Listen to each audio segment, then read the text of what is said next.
Welcome! In this video, I'll be showing you how to delete a message on the Discord app for PC using the latest update.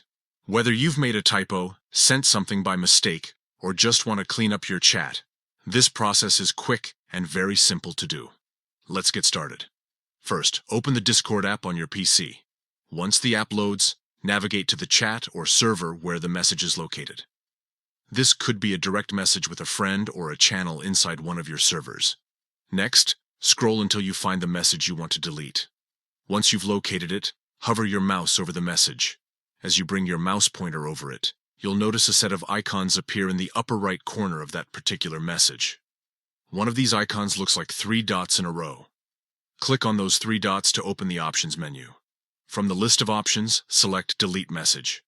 A small confirmation box will now appear on your screen, asking if you're sure you want to delete this message. This step prevents accidental deletions and gives you a moment to confirm you're deleting the correct one. Finally, click the Delete button to confirm. The message will immediately disappear from the chat for you and for everyone else.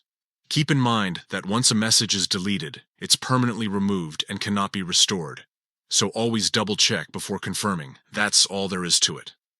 With just a few simple steps, you can quickly remove any message you don't want in your Discord conversations. This update has made the process more straightforward and streamlined, so it only takes a few moments to clean up your chat. Remember, deleting messages can help keep your chats tidy and professional, and it's a very useful tool when you need it. Now that you know how to do it, you'll never have to stress about an accidental send again. Thanks for watching.